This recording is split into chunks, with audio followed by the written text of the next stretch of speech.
So it's, obviously something we've never been through, to have the kind of break like that in the middle of the season, and then trying to help guys. We had a significant group of guys come down with the virus. And so to be worried about their health coming back, then having to wear masks during those first couple of weeks and that time off, it's just kind of, we've never been through it. So we really just tried to go off of listening to them about, how they were doing physically, and obviously follow the protocols as close as we could for all the guidelines that are out there medically, and just slowly sort of build it back up. But it was kind of a rough start back. I mean, it was pretty rough those first few days, but guys have started to get back in the rhythm. And, just through the fatigue of that, we have picked up a few bad habits that we're going to have to continue to break down. You're just a little tired. So, guys aren't jumping on the ball aggressively enough as they need to defensively, just a little bit out of position at times. But we're getting a lot of that back, and it's looking much better. And so, it's just kind of reestablishing all of our core principles.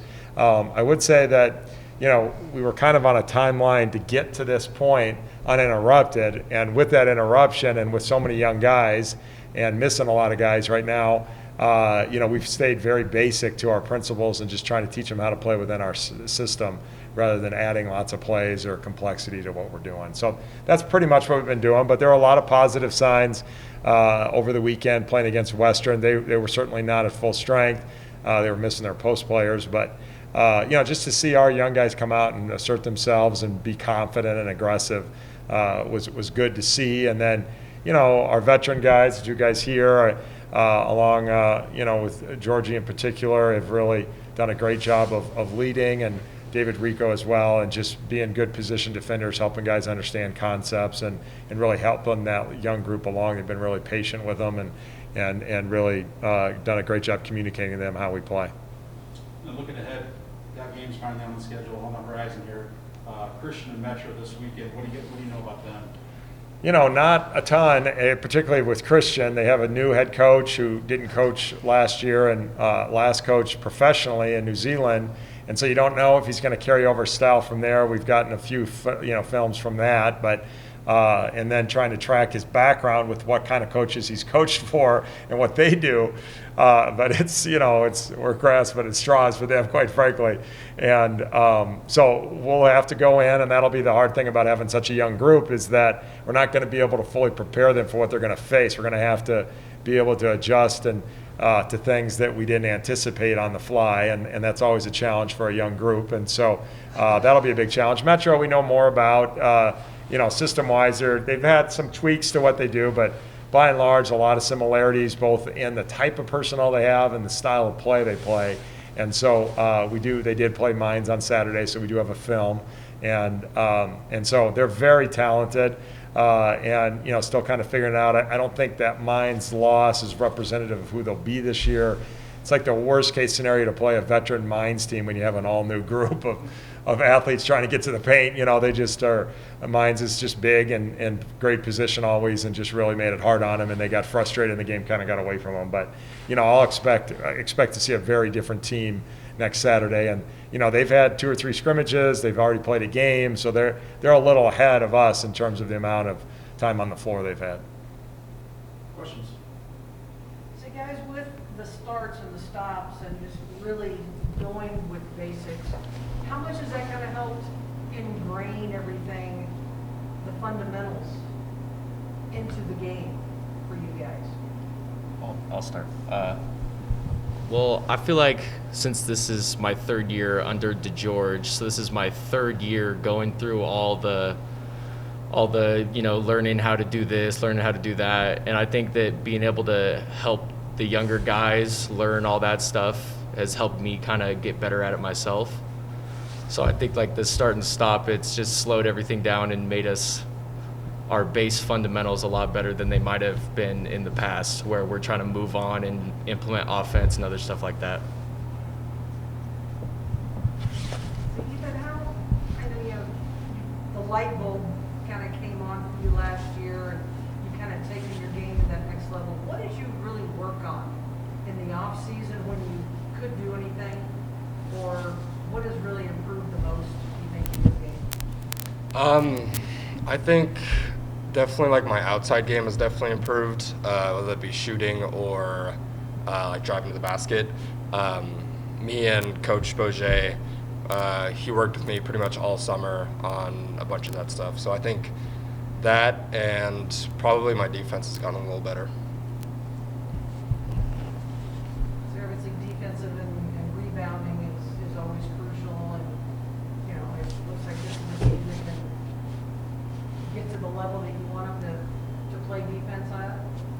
Yeah, I mean, we're not there yet, and but you know, this group has been really fun to coach because they're really trying hard to do what we ask, and they don't necessarily have, you know, when you bring freshmen in, they're kind of an open book to you, and you know, the first year we inherited a group that, you know, when you've been in college and you've, whether it's as a transfer or playing for another coach, you sort of have certain principles ingrained in you. They're a little harder to change, if that makes sense. But when guys come in as freshmen, they're kind of an open book. Yes, they played for high school coaches, did it a certain way, but they know the college experience is going to be a new experience, and they have to be open to it. So I've always found that freshmen just are way more of just receptive to conceptual changes. And so this group has really been trying hard to grasp the concepts, and they're growing a lot. But, you know, just the speed of the game, the physicality, the variety of actions, the specificity that we'll work with them in terms of understanding other teams' concepts, all those things are going to be big adjustments for our freshmen. So,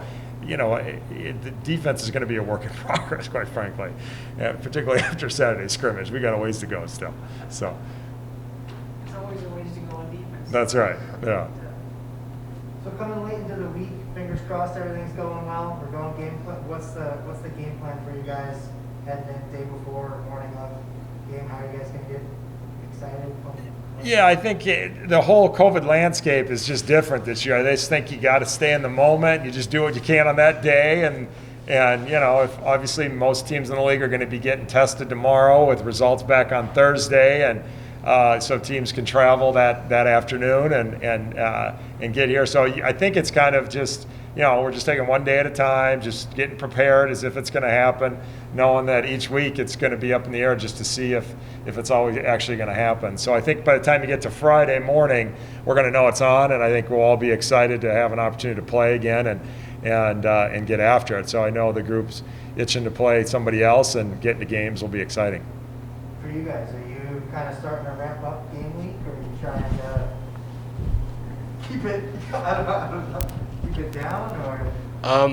I mean, I don't know about Jeret, but I'm excited. I'm super excited because we've been playing against each other for, I don't know, a couple of months now. Yeah. Yeah, a long time. So I'm looking forward to playing against people. I mean, if it gets canceled, it gets canceled. But for me, I'm super excited. I've been excited since the start of the season. So.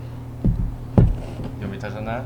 Sure, yeah. Yeah, and I know no matter what's going on that week, even at the beginning of the season, I was just as fired up as I've always been, because I feel like I'm kind of the energy guy when I walk in the gym. So you ask anybody, come game week, I turn it up another notch. So I'm definitely excited. We'll be ready. Coach, I know earlier you talked about, not really sure since everybody gets their year back next year, kind of figuring out how you adjust rotation-wise. Mm-hmm. Are you kind of figuring that out, or are you just going to say first five guys to run on the floor, get to play? Yeah.